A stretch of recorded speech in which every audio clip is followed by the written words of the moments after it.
Right, I'm standing now in the Ryegrass balansa clover plot adjacent to the cocksfoot balansa clover plot we've just been in, and you can see as the camera pans around that clearly the cocksfoot is quite an acceptable sort of pasture to most people, and it's really motoring this autumn. Whereas the ryegrass is still yet to recover from the summer drought and the relatively late autumn break.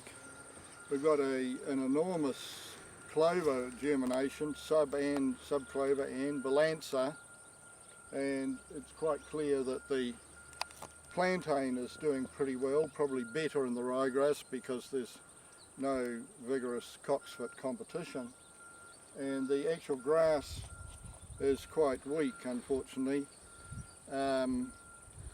It didn't establish that well with the fescue component in the hybrid.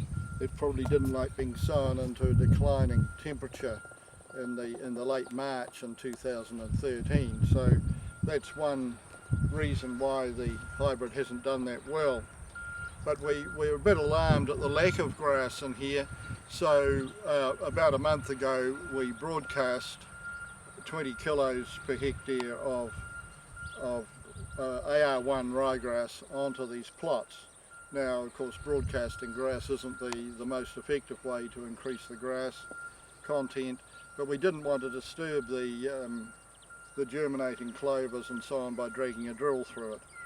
And we would hope that quite a bit of those ryegrass seeds will germinate and establish. These plots will be spelled until mid-August at least, when lambing ewes will be put in, whereas I anticipate that the cocksfoot treatment will have to be grazed at least once more before spelling for lambing. Right, we're in this ryegrass balansa clover treatment, same one as you just got the panning view, and you can see from the 100th of a metre squared quadrat that it's pretty much clover dominant, and we've got these plantains doing quite happily around the quadrat, and in there it's about 3/4 subclover, and in terms of just leaf area as you look down on it, and about 1/4 balansa clover. And you can see the grass plants are here, but they haven't exactly formed into a big clump yet, and they're just individual plants with 2 or 3 leaves and single tiller jobs really. So they've got a wee way to go, and we're just hoping they can strengthen up by late August. Once again, the leaves of the subclovers are quite small yet. Of course, they got nibbled off when the area was grazed relatively recently, but we're really waiting for these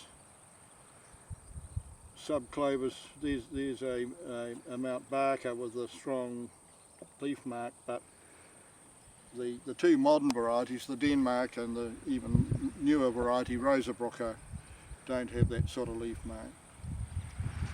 So we're hoping to be able to identify get the balance of the Rosabrook to Denmark. And one of the reasons why Rosabrook may not be quite so suitable here is that it has quite a high hard-seededness rating of 5, whereas the hard-seededness rating of Denmark is 2, which indicates it's relatively soft and